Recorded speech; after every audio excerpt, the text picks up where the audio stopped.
ఓం శ్రీ గణేశాయ నమః. ఓం శ్రీ గురుభ్యో నమః. ఓం శ్రీ మహాగాయత్రీమాత్రే నమః. శ్రీ మహాగాయత్రీమాత యూట్యూబ్ ఛానల్కు శ్రోతలందరికీ సాదర స్వాగతం. ఆహ్వానించువారు కాశీవజ్ర సుబ్రహ్మణ్య శర్మ, నిడదవోలు. శృంగేరి వైభవము శ్రీ నరసింహ భారతీ స్వామి.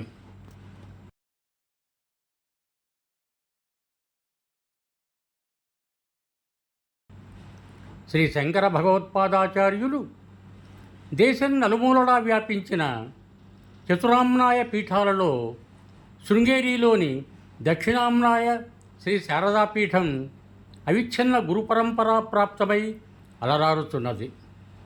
అట్టి జగద్గురు పరంపరలోని ఆచార్య పురుషులందరూ యతివర్యులు, యోగి పుంగవులు, తపశ్చక్రవర్తులు మరియు సిద్ధపురుషులు. శ్రీ శారదాపీఠం యొక్క 32వ ఆచార్య పురుషులు శ్రీ నరసింహభారతీ మహాస్వామి 1817 టు 1879. సమస్త ఆస్తిక జన గౌరవాన్ని అందుకున్న పరమ పూజనీయులు. బాల్యం నుండి లౌకిక విషయాల పట్ల విముఖతతో శాస్త్ర నిర్దేశిత మార్గాన్ని తూచా తప్పకుండా అనుసరిస్తూ గడిపిన మహావిద్వాంసులు, జ్ఞాని, అవధూత, జీవన్ముక్తులు. వారు తెలుగువారు కావటం మనకు గర్వకారణం.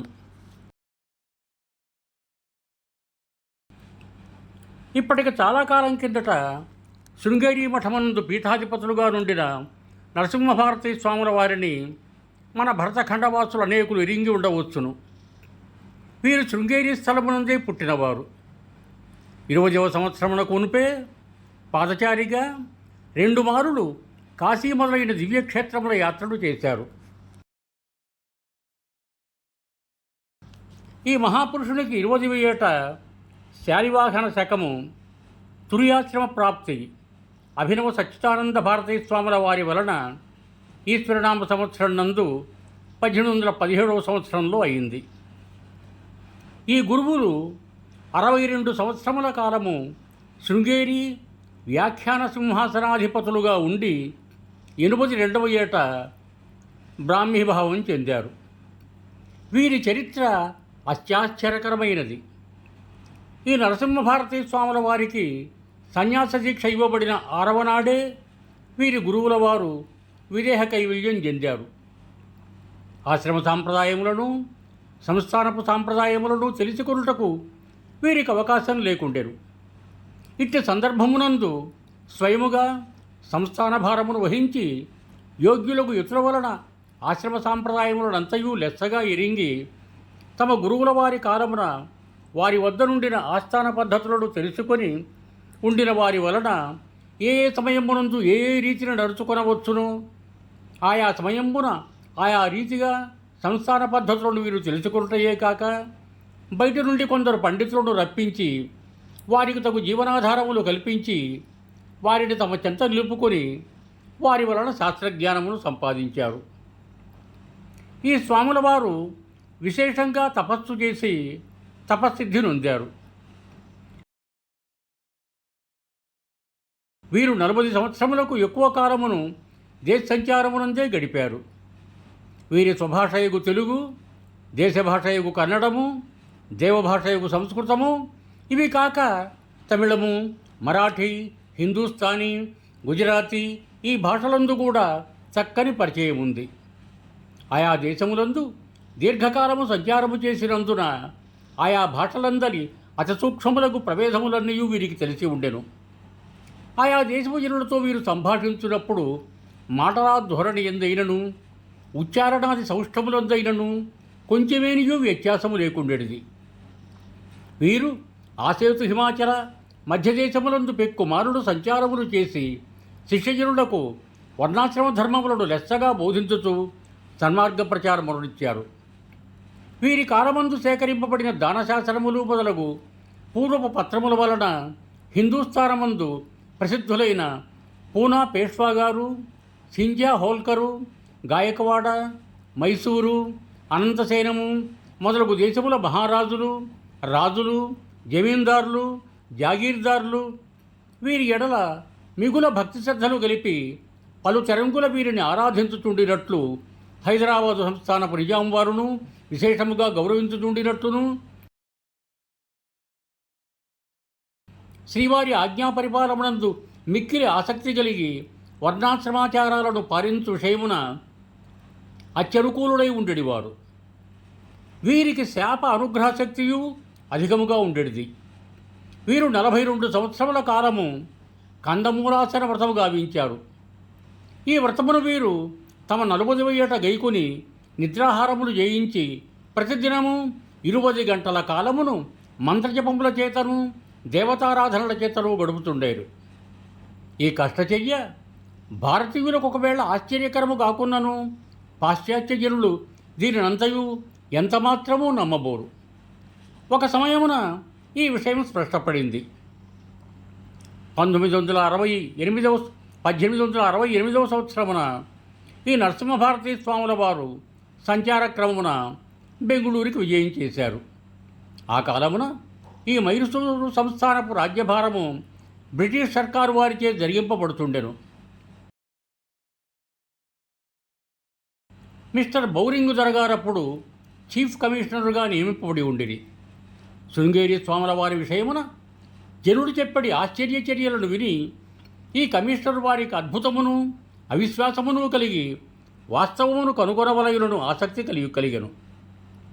ఇట్లుండగా ఒకనాటి రేయి సుమారు 1 గంట సమయంబున ఒంటరిగా గూఢచారిగా స్వాముల వారు విడిసి ఉండిన మహారాజా గారి సత్రమునకు ఎదుట వచ్చి నిలిచి వాకిలికుదురుగా హజారమునందు దిగువ విడియబడి ఉండిన తెరను పైకెత్తునట్లు తెలుసుకొనలేకున్నాను.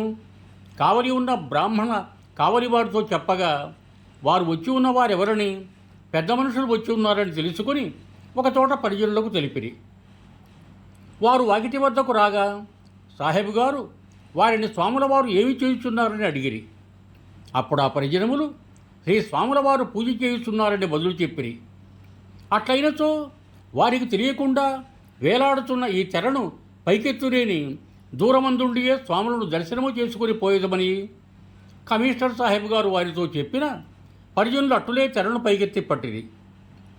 దేవుని వలపడ దశన కూర్చుండి తల వంచుకొని చేతితో పూజ చేయుచుండిన దానిని కన్నులారాగాంచి సాహెబ్ గారు అత్యాశ్చర్యభరితులైరి.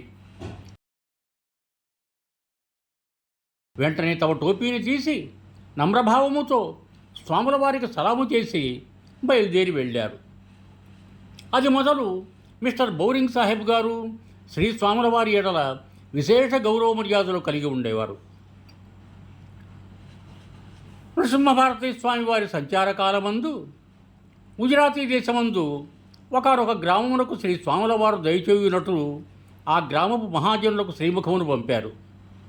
ఆ గ్రామమునందలి ఒక గొప్ప గృహస్థుడు అధిక ద్రవ్యమును వ్యయము చేసి ఒక విశాల భవనమును కట్టి ఉండెను. ఆ ఇంటిలో అతడు ప్రవేశించున్నప్పుడే ఒక బ్రహ్మరాక్షసుడు అందు ప్రవేశించినట్లు పెక్కు హేతువులచే ఆ యజమానుడికి నిశ్చయముగా తెలిసి ఆ బ్రహ్మరాక్షసుని బాధలను సైపజాలక అతడు ఆ కొత్త ఇంటిని విడిచిపెట్టి వేరొక సదనంపునకు పోయి నివాసము చేయుచుండెను. శ్రీ స్వాముల వారు తమ గ్రామమునకు వచ్చు సంగతి ఎరింగి ఆ గొప్ప గృహస్థుడు అనేకుల వలన శ్రీ స్వాముల వారి ప్రభావమును వినుండుటచే వారి వలన తన బాధను తొలగించుకొనుటకు అనుకూలమైన సమయము దొరికినదని తెలిసి ఆ గ్రామపు పెద్దల సహాయముతో తన గ్రహంపునకున్న అపవాదమును దాచి శ్రీ స్వాముల వారు బస చేయుటకై తన నూతన గృహమును సిద్ధపరిచాడు. స్వాముల వారి సవారియు గ్రామమునకు వచ్చి గ్రామ ప్రదక్షిణము మున్నగురబి నడిపి వారి బసకై నియమింపబడిన ఆ నూతన గృహమునందు విడిది చేశారు. శ్రీవారి పరిజనులకైనను స్వాముల వారికైనను ఆ గృహమునందు గల బాధను గురించి ఒక్కరునూ తెల్పలేదు. నాటి రేయి నిశీధంబున స్వాముల వారు ఏకాంతముగా పూజ చేయుచుండగా వారి ఎదుట ఒక స్తంభమును ఆనుకొని నిలుచుండిన ఒక పురుషాకృతి స్వాముల వారి దృష్టికి గోచరమయ్యను. చూడగానే మఠమునందుండిన ఒక విద్వాంసుని వస్త్రములను ధరించుకొని ఒక శాలువను భుజం మీద వేసుకొని నిల్చుండిన ఆ వ్యక్తిని శాస్త్రుడిని తలచి వారిని కూర్చుండిన స్వాముల వారు నయనసంగి చేసిరి. ఒకటికి 2 సార్లు సంగి చేసి ఆ వ్యక్తి కూర్చుండకపోవటచే అప్పుడు శ్రీవారికి సందేహం జనించింది. పితప ఎదురుగా నిల్చుండిన ఆ పురుషాకృతిని ఆపాదమస్తకము పరిశీలింపగా స్వాముల వారి మనస్సున అసలు విషయం గోచరమైంది. తక్షణమే తమ దక్షిణహస్తమనందు జలమును తీసుకొని నారసింహ మంత్రముచి అభిమంత్రించి ఆ జలమును నిల్చుండిన వ్యక్తి మీద చల్లగా ఆ మంత్రప్రభావముచే జనించిన జ్వాలను సహింపలేక మంట మంట మంట అని బిగ్గరగా అరుచుతూ పరుగుడిపోయి ఆ ఇంటి వెనుకటి భాగమందరి బావిలో పడిపోయాను. ఈ శబ్దమును విన్న తోడనే నిద్రపోతుండిన జనులెల్లరూ అదిరిపడి లేచి చూడగా అతడు ఎవ్వరూ కానబడరైది. వస్త్రములు మాత్రం నీటి మీద తేలుచుండెను. వారిని తెచ్చి చూడగా అవి మఠము విద్వాంసులలో ఒకరివిగా నుండెను. ఈ ఆశ్చర్యమును మఠము జనులు కనుగొని కలకల పలుకుతుండగా ఆ ఇంటి యజమానియు గ్రామస్తులను భయ సంభ్రమములతో వచ్చి తూచి బ్రహ్మరాక్షసుచే కలిగిన బాధలను తెలుపుకొనిది. స్వాముల వారు మిక్కిలి కరుణతో లాలించి, నేడు మీ బాధలు తొలగినవి, భయపడవలసినది లేదని నిర్భయముగా ఇక మీద ఈ ఇంట నివాసము చేయవచ్చుననియు అనుగ్రహింపగా ఎల్లరూ ఆశ్చర్యము పొంది నిశ్చేష్టితులైరి. ఈ విషయమును శ్రీ స్వాముల వారు తమ శిష్యులకు శ్రీ సచ్చిదానంద శివాభినవ నృసింహభారతీ స్వాముల వారితో స్వయముగా చెప్పి ఉన్నారు. ఇట్లు శ్రీ నృసింహభారతీ స్వాముల వారి నిగ్రహానుగ్రహ సామర్థ్యము జగద్విఖ్యాతమైంది. శుభం భూయాత్. సర్వే జనా సుఖినో భవంతు. ధన్యవాదములు. మీకు నా ఈ వీడియో నచ్చినట్టయితే దయచేసి ఒక లైక్ కొట్టి నా ఛానల్ను సబ్స్క్రైబ్ చేయవలసిందిగా ప్రార్థన. మీ బంధుమిత్రులకు నా ఈ వీడియోలను షేర్ చేయండి. మరొక్క మారు ధన్యవాదములతో భవదీయుడు కాశీవజ్ర సుబ్రహ్మణ్య శర్మ, నిడదవోలు, తూర్పుగోదావరి జిల్లా.